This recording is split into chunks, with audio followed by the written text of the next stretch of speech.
Halo semuanya, selamat datang kembali di channel ini. Jumpa lagi dengan saya Vicky Himpong. Semoga kalian semuanya selalu dalam keadaan yang sehat. Strategi copy paste Malaysia ke Indonesia itu gagal total.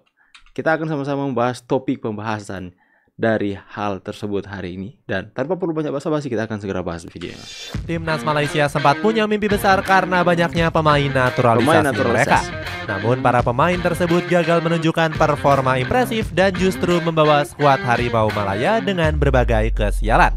Kini Timnas Malaysia mulai meniru cara bermain Indonesia berburu pemain keturunan berkualitas di Eropa. Akan tetapi para pemain tersebut mayoritas menolak karena berbagai alasan. Cetak Gol coba merangkum kekacauan naturalisasi Malaysia yang terancam gagal sebagai berikut.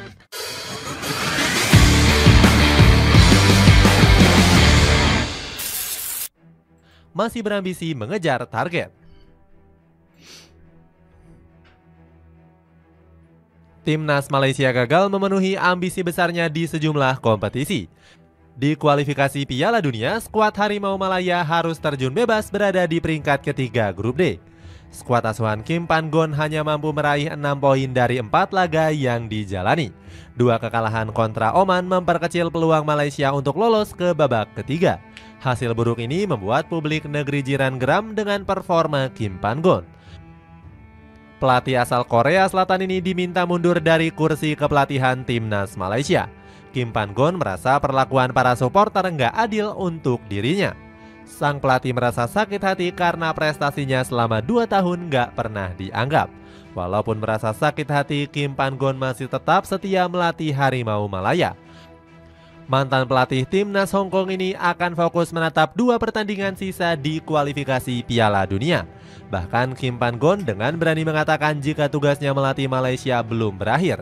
Dirinya berambisi membawa skuad Harimau Malaya lolos ke babak ketiga. Kim Pan-gon enggan menyerah meskipun akhir-akhir ini Timnas Malaysia dilanda banyak masalah. Salah satunya adalah kasus penyiraman air keras kepada Faisal Halim. Rencana gila menyaingi naturalisasi Indonesia. FAM selaku Federasi Sepak Bola Malaysia langsung berusaha mendukung ambisi dari Kim Pan-gon. Salah satunya dengan menghidupkan kembali proyek naturalisasi.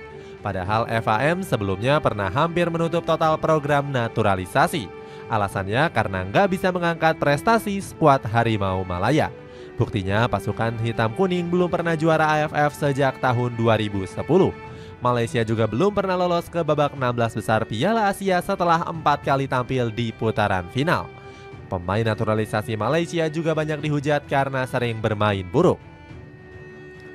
Netizen negeri jiran menilai pemain naturalisasi lebih sering bikin blunder fatal di skuad Harimau Malaya. Kegagalan naturalisasi Malaysia ini bahkan sempat diakui oleh Datuk Hamidin Amin. Presiden dari FAM ini menyesal telah gembar-gembor naturalisasi banyak pemain asing. Padahal Malaysia jadi tim ASEAN dengan jumlah pemain naturalisasi terbanyak di Piala Asia 2023 yang lalu. Wajar jika proyek naturalisasi dikecam habis-habisan oleh banyak pihak. Salah satunya datang dari Lim Tong Kim selaku legenda sepak bola Malaysia. Ex-pelatih Perak FC ini menilai proyek naturalisasi harus segera dihentikan karena bikin pemain lokal tenggelam. Namun Datuk Hamidin Amin malah berubah pikiran setelah melihat naturalisasi Indonesia. Prestasi skuad Garuda meroket drastis usai diperkuat oleh sejumlah darah keturunan. Bedanya Sintayong nggak menaturalisasi pemain asing yang mentas di Liga 1.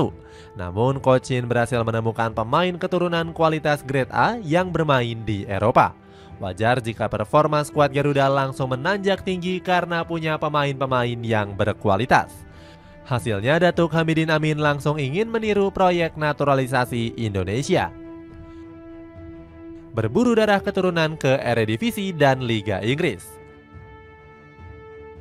Paling banyak ditolak. Semangat mengikuti cara naturalisasi skuad Garuda langsung dilakukan oleh Malaysia. FAM selaku federasi segera berburu darah keturunan yang tersebar di tanah Eropa. Harimau Malaya mengincar pemain keturunan yang tampil di Eredivisie Belanda. Hasilnya FAM berhasil menemukan striker tajam milik PEC Zwolle yakni Ferdi Druif. Bomber dengan tinggi 190 cm ini dikabarkan juga ingin membela Malaysia.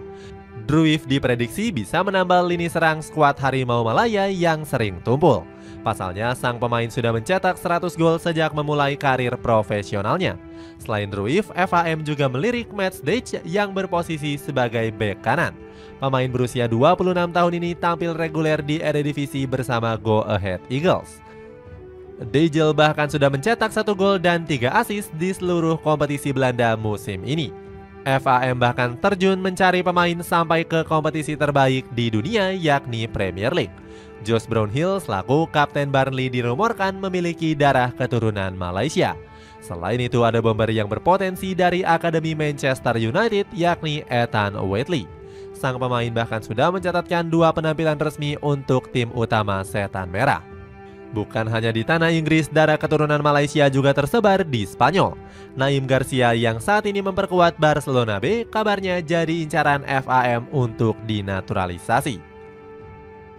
Nasib sial ditolak sejumlah darah keturunan. Nasib sial ditolak sejumlah darah keturunan. Akan tetapi rencana besar yang dicanangkan oleh FAM terancam menemui jalan buntu. Pasalnya para pemain yang punya darah keturunan gak berhasil didapatkan.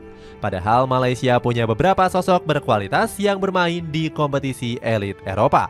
Salah satu yang melakukan penolakan adalah pemain asal Inggris yakni Ethan Whateley. Pemain Akademi Manchester United ini sempat dikabarkan punya darah keturunan dari sang ibu. Dia akhirnya masuk dalam rencana pemain yang akan dinaturalisasi oleh Harimau Malaya. Mendengar kabar tersebut, penyerang 18 tahun ini langsung memberikan respon. Ethan bilang kalau kabar yang beredar nggak benar sesuai dengan faktanya. Pasalnya, pemain kelahiran Stockport ini membantah punya darah keturunan Malaysia. Ethan juga menambahkan kalau dia merupakan pemain berdarah asli Inggris. Di samping itu, Malaysia juga belum mendapatkan respon positif dari Ferdi Ruif. Pemain 26 tahun ini sebenarnya sempat punya minat untuk berseragam Harimau Malaya pada bulan April yang lalu. Dia menyebut akan segera mengurus dokumen untuk membuktikan garis keturunannya. Akan tetapi Druif nggak merespons positif terkait proses naturalisasinya dari media Makan Bola. Makan Bola menilai proses naturalisasi Druif mengalami kendala di tengah jalan. Datuk Hamidin Muhammad Amin menyebut pemain naturalisasi Malaysia harus punya darah keturunan. Rumor bobroknya Federasi Sepak Bola Malaysia. Kegagalan tersebut membuat FAM mendapatkan pandangan yang negatif. Persatuan Bola sepak bola Malaysia ini dinilai gagal memajukan sepak bola tanah Melayu. Kritikan ini sempat datang dari Dato Pekan Amil selaku pengamat lokal. Dia mengecam Malaysia yang terus-terusan mengikuti cara yang dilakukan oleh Indonesia. Menurut Ramli, Malaysia seharusnya menyusun program tersendiri sesuai dengan kebutuhan tim nasional. Dia menyarankan FAM agar lebih sering berdiskusi dengan sang pelatih Kim Pan-gon. Namun FAM justru dilanda banyak kekacauan dengan terjerat beberapa kasus korupsi. Tuduhan ini berawal dari bocornya gaji sang presiden saat menjabat. Dalam sebuah laporan, Datuk Hamidin tercatat mendapatkan bayaran Rp90.000 atau 300 juta rupiah. Hamidin langsung marah saat mengetahui nilai bayarannya bocor. Dia menyalahkan media karena sudah menyelidiki aset pribadinya. Hamidin mengatakan hal tersebut seharusnya tetap menjadi rahasia agar nggak menimbulkan kegaduhan. Di sisi lain, FAM juga harus mengatasi kekacauan yang dilakukan oleh diduga fans fanatiknya. Seperti diketahui, beberapa oknum saat ini sudah berani untuk melakukan aksi-aksi yang kasar. Itulah ulasan kekacauan naturalisasi timnas Malaysia yang terancam gagal total. Bagaimana pendapatmu? Apakah sepak bola Malaysia mampu mengatasi masalah dan bisa kembali bangkit? Itu yang disiram dengan air keras itu pemain penting Malaysia ya. Itu benar-benar. Makanya Indonesia sekalipun netizen yang paling buruk itu suka-suka merendahkan, menjatuhkan mental, kita bersyukur tidak sampai seperti supporter fanatik mereka. Itu benar-benar menekan dan membuat takut para pemain. Mereka pasti akan bermain tidak lepas dan berbeban berat. Karena kalian lihat, kalau kalah mereka akan ketakutan mau berjalan takut. Karena buktinya salah satu pemainnya disiram pakai air keras. Berbeda dengan di Indonesia. Itu supporter setia timnas kita yang fanatik itu benar-benar dewasa sekali, teman-teman. Itu sudah kalah 3 kali berturut-turut. Yang pertama melawan Irak, Uzbekistan. Yang kedua melawan Irak dalam mencari posisi 3-4. Yang ketiga itu melawan Gini, dalam kualifikasi Olimpiade Paris, Prancis ya, kalah 3 kali berturut-turut. Pulang Coach Sintayong berpikir, aduh pasti dia akan dilemparkan dengan telur ini. Tapi berbeda.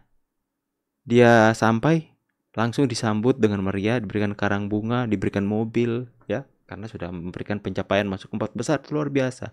Kita patut bersyukur teman-teman ya. Tapi ya mungkin Federasi Sepak Bola Malaysia sekarang berada dalam suatu masa pencobaan yang begitu berat untuk mereka. Kayak mungkin kekesalan juga dari para supporter yang tidak melihat adanya kebangkitan sepak bola mereka. Dan mereka melihat Indonesia bangkit, mereka coba mau meniru. Padahal cari cara mereka sendiri saja, jangan suka meniru-niru ya. Kalau menjadikan pembelajaran sih nggak apa-apa, tapi jangan terlalu sama. Tulis pendapat kalian di kolom komentar. Saya pamit dulu, see you on the next video guys, and God bless.